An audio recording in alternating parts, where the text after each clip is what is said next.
ठीक है, हमेशा अपने पास रखते हैं, खाते समय, सोते समय और घूमते समय। ठीक है, यह दैट इज सेल फोन। तो no vibration mode, no silent mode, only switch off. ठीक है, क्योंकि इस 2 घंटे की क्लास के दौरान आपके मोबाइल का कोई ऐसा कॉल या ऐसा कोई व्हाट्सएप एसएमएस नहीं आने वाला जो कि आपकी जिंदगी को बदल के रखेगी। लेकिन मैं दावा एंड वादा करता हूँ, अगर आपने इस संडे की हर क्लास को ओपन माइंड एवं पॉजिटिव एटीट्यूड के साथ सुन लिया तो आपकी जिंदगी बदलेगी नहीं, बल्कि हजारों बार पलटियां खाने को मजबूर हो जाएगी। राइट ना? मेरी सेकंड रिक्वेस्ट है, फर्स्ट रिक्वेस्ट मानने के लिए तैयार है? सेकंड रिक्वेस्ट, क्लास के दौरान अगर आपके माइंड में कोई डाउट या क्वारी है तो प्लीज बीच में खड़े होकर ना पूछे। ठीक है, इससे क्लास का फ्लो टूटता है और आप इम्पोर्टेंट से इम्पोर्टेंट नॉलेज लेने से भी चूक सकते हैं।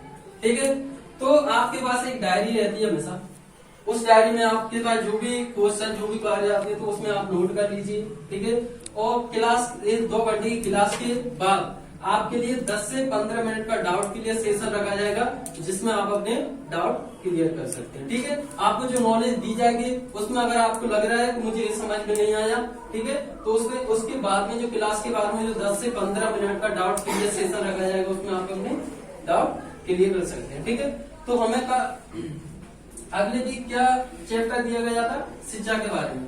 राइट ना? ये दिया गया था शिक्षा के बारे में। तो शिक्षा एक महत्वपूर्ण क्या है अपने लिए, एक टूल्स है। क्या है? टूल्स है, महत्वपूर्ण टूल्स है ना। इसके बिना मतलब हम अपने सपने पूरे नहीं कर पाएंगे। ठीक है ना? और दूसरी बात, हम कुछ फैसले भी नहीं ले पाएंगे अपनी जिंदगी में बिना शिक्षा के। दे पाएंगे? नहीं दे पाएंगे ना। ये एक महत्वपूर्ण अंग है अपनी जिंदगी का। आ रहे समझ में? पहले क्या होता था? पहले राजा महाराजाओं के जमाने में बड़ी से बड़ी लड़ाइयां किससे लड़ी जाती थी? हथियारों से लड़ी जाती थी, जिसमें क्या होता था? बहुत जन और धन की हानि होती थी, बहुत सारा खून खराबा होता था ना। ठीक है, तो आज बड़ी से बड़ी लड़ाइयां किससे लड़ी जाती हैं? एक कागज से सिग्नेचर कर देते हैं, कागज पर हो जाता है सब। ठीक है, तो ये क्या है? सच्चाई है ना। इससे जन धन की हानि भी नहीं होती है। ठीक है, खून खराबा भी नहीं होता है। और जो हथियारों उपकरणों से जो लड़ाई लड़ी जाती थी ना, उसका जख्म भर सकते हैं, मगर ये कागज पे लड़ी हुई लड़ाई से कभी जख्म नहीं भरता है ना। तो सबसे शक्तिशाली है ना शिक्षा, क्यों? शिक्षा के बिना यह जीवन एक पूरे कागज की तरह होता है, कुछ भी नहीं कर पाएंगे। ठीक है ना? तो मैं आपको एक बात बताऊंगा एक छोटे से बच्चे के बारे में जिसकी उम्र 5 साल थी। तो आपको पता है बच्चा घर में एक छोटा बच्चा होता है ना, उसका सब कुछ कौन होता है? माँ होती है ना। ठीक है, उसका सब कुछ उसकी माँ होती है। लेकिन एक 5 वर्ष का बच्चा था, उसकी माँ उसे छोड़ने चली गई इस दुनिया से। उसके पास उस पे कितनी बीती होगी? बहुत ज्यादा ना। ठीक है, छोटे से बच्चे की कहानी सुना रहा हूँ मैं आपको। और इस बच्चे ने दलित समाज में जन्म लिया था। वो नीच समाज बोलते हैं। ठीक है, अब नहीं चलता, अब नहीं चलता, लेकिन पहले का नीच समाज बोलते थे। इनसे बोलने से भी अगर ये बोलते थे भी ना किसी से, तो हाँ ऐसा बोला जाता था कि अपवित्र हो जाएंगे इनसे बोलने से भी। बोलने की बहुत दूर की बात है, अगर इनकी परछाई भी किसी पे पड़ती थी ना तो अपवित्र समझते थे उसको। आगे समझ में? तो ये 5 साल का बच्चा था, पढ़ाई में इसका जुनून था, पढ़ना चाहता था। अपने डैड से बोला, पापा जी मुझे पढ़ना है। क्या करना है? पढ़ना है मुझे। ठीक है, तो पापा जी बोलते, बेटा हमें कोई नहीं पढ़ाएगा, हम नीच जाति के हैं, कोई मतलब हमें शिक्षा नहीं देगा। ठीक है, तो मतलब बहुत जिद की थी उसने, तो उसके पिताजी उसकी जिद को मान गए और एक टीचर के पास चले गए। ठीक है, बगल के स्कूल में।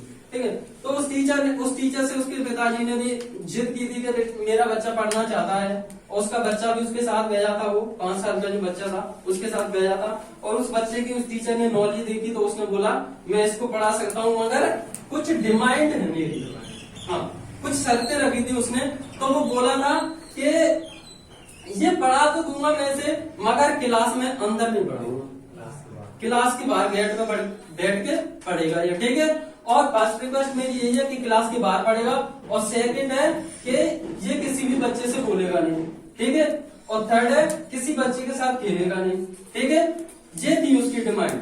तो एक बच्चे के साथ कितना जुर्म हो रहा था। ठीक है, तो ऐसे थोड़े दिनों मतलब पढ़ा था वो उसी स्कूल में। तो उस स्कूल में एक दिन टेस्ट हुआ था, सबसे ज्यादा नंबर किसके आए थे? उसी बच्चे के आए थे जो सबसे बाहर क्लास से बाहर बैठकर भी पढ़ता था। तो ठीक है, उसकी नॉलेज कितनी अच्छी थी। तो एक दिन क्या हुआ था उसके साथ, एक दिन वो स्कूल से घर जा रहा था, ठीक है, तो रास्ते में मतलब रिक्शे में बैठ के जा रहा था, तो रिक्शे वाले को रास्ते में पता चला कि ये नीच जाति का है, इसको नहीं बिठाना चाहिए था, ठीक है। तो रिक्शा वाले ने उसे रिक्शे से नीचे उतार दिया और बोला कि मैं तुझसे दुगने पैसे लूंगा और तूने मुझे बताया नहीं कि तू नीच जाति का, तू मेरे रिक्शे में बैठा क्यों, ठीक है, और तुझे दुगने पैसे लूंगा और रिक्शा भी तू ही साफ करेगा और रिक्शा आज तू ही चलाएगा मेरे लिए। तो छोटे से बच्चे ने भी रिक्शा चलाया था पूरे दिन भर, उसके लिए पैसे कमा के दिए और रिक्शा साफ किया और दुगने पैसे किराए के लिए, ठीक है। एक दिन क्या हुआ था, गांव में पानी भी पी लिया उसने कुएं से, क्यों होता है, पब्लिक प्लांट होता है ये, ठीक है, मतलब सबके लिए होता है। तो उसने क्या किया, पानी पी लिया वहां से कुएं से। तो गांव वालों ने क्या किया, पत्थर और लाठियों से उसके मतलब बाहर किया था, मारा था उसे, ठीक है, पिटाई करी थी उसकी। तो किस लिए, मतलब एक ऐसा जमाना था उस टाइम पे कि मतलब लोगों से इंसान इंसान से नफरत करता था, है ना, कैसा जमाना था, इंसानी इंसानों से नफरत करता था। तो इसी कारण उस स्कूल के टीचर ने भी उसे स्कूल से निकाल दिया, ठीक है। स्कूल से निकालने के बाद उसके पिताजी थे, वो बोले बेटा मैं तुझे पढ़ाऊंगा जरूर, देखते हैं क्या होता है। जब उसके पिताजी गए थे, एक राजा था वहीं का बगल से, तो उस राजा के पास गए थे और उस राजा से उसने मिलाया था अपने बच्चे को। तो वो बोला था कि तुम्हारा बच्चा पढ़ने में तो बहुत अच्छा है, मगर मैं इसके लिए पैसे दे सकता हूँ, मैं कुछ नहीं कर सकता, ठीक है।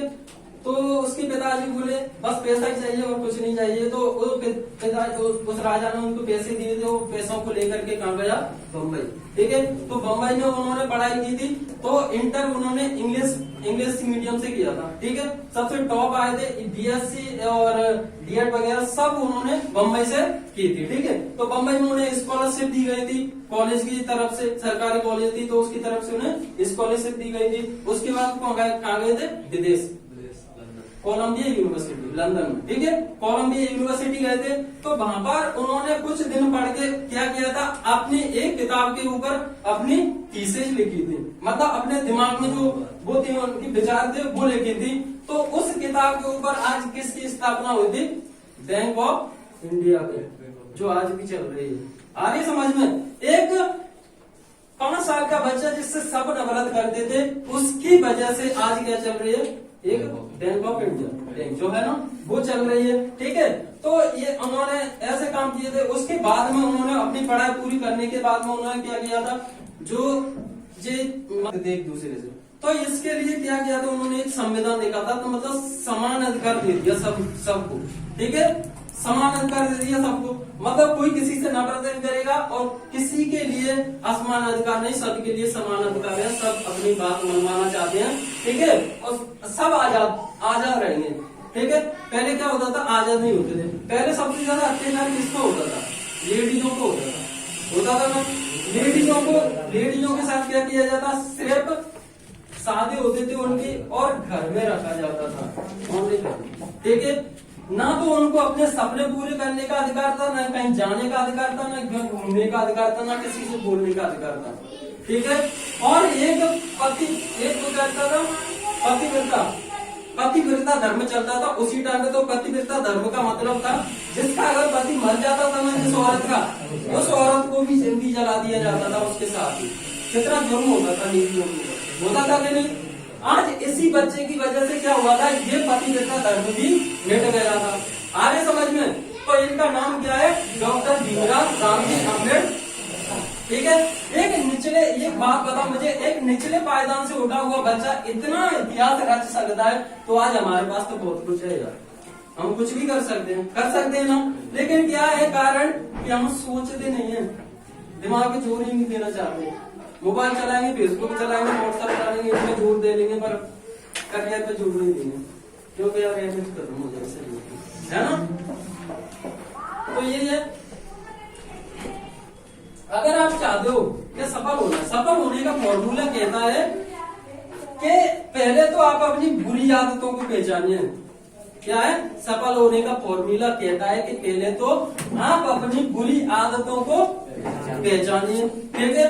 जिसको अपने गलेवाल में झांकने नहीं आता कि मेरी बुरी आदत क्या है, वो क्या सफल होगा यार, उसको क्या पता है।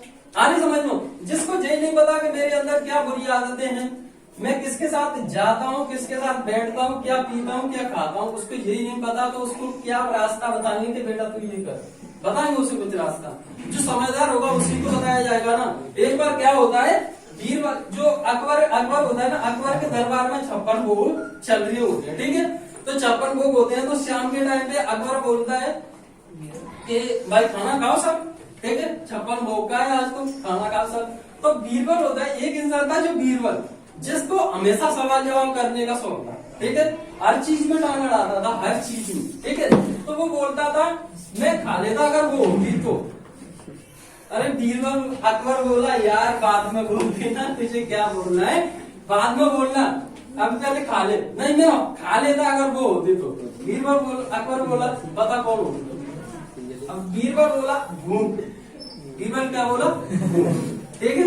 अगर भूख होती तो मैं खा लेता।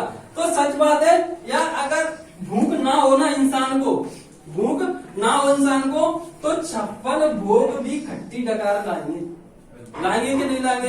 और अगर भूख होगी तो 3 दिन की सूखी रोटी भी असर करेगी इंसान के शरीर में, करेगी ना, राइट ना।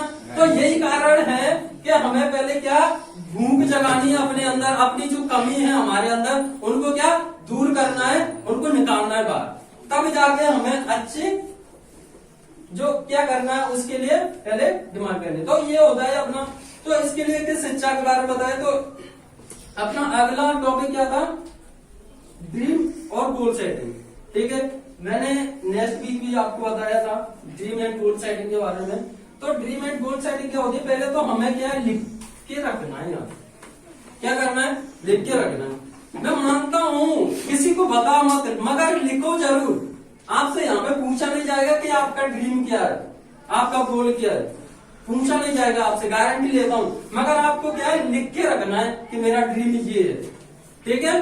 क्या करना है, लिख के रखना है। लिखने से बहुत असर पड़ता है, ठीक है। तो एक बार क्या हुआ था, ब्रूस ली के बारे में मैंने आपको पहले ही बताया था। ब्रूस ली जो थे ना, एक फाइटर थे, ठीक है, फाइटर चैंपियन थे। तो उन्होंने क्या किया था 1980 में उन्होंने अपने आप को एक मतलब वादा किया था कि मैं 1990 तक जाते जाते क्या बनूंगा, दुनिया का सबसे बड़ा सुपर स्टार बनूंगा, फाइटर बनूंगा, ये बोला था उन्होंने, ठीक है, अपने आप को। तो उन्होंने क्या किया था, एक पत्र लिखा था। उस पत्र में, अब वो पत्र किसके लिए लिखा था, अपने लिए, अपने नाम पे लिखा था उन्होंने। वो पत्र किसके लिए लिखा, अपने नाम पे लिखा था, ठीक है। तो अपने नाम पे उस पत्र को लिखने के बाद उनको कहाँ डाल दिया था, उसको जो पोस्ट नहीं करते थे पहले, ठीक है, उस डिब्बे में डाल दिया। तो वो पत्र दूसरे दिन पोस्ट ऑफिस वाला कहाँ देने के लिए आ जाता, ब्रूस ली के लिए, ठीक है, उसी के लिए। उसका पत्र लौट के कहाँ गया था, उसी के पास आ गया था, ठीक है। तो ब्रूस ली ने उस पत्र को निकाल के और अपनी जेब में रखा, और वो पत्र कभी नहीं निकाला था, अपनी जेब में रख लिया और वो पत्र कभी नहीं निकाला।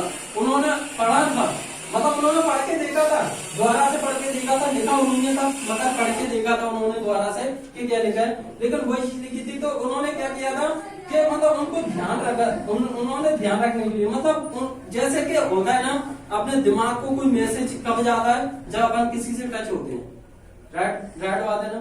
अब करंट के बारे में अपन को पता ही नहीं है, करंट कैसे लगता है। अगर अपन डोरी को पकड़ लेंगे ना बाहर को, तब पता चलेगा ना, मैसेज तो तभी पहुंचेगा ना दिमाग को कैसा करंट लगता है, आए समझ में। तो यही होता है। तो ब्रूस ली ने क्या किया, उस लेटर को अपनी जेब में रख लिया। उस लेटर में क्या बात लिखी थी, बस यही बात लिखी थी कि 1980 से लेकर 1990 तक मुझे सुपर स्टार बनना, दुनिया का सबसे बड़ा फाइटर बनना, यही बात लिखी थी उस लेटर में, आए समझ में। तो ये बात ध्यान रखने के लिए उन्होंने क्या है, मैं रख लिया अपने जेब में, उसको रख लिया था, ठीक है, लेटर को। अब लेटर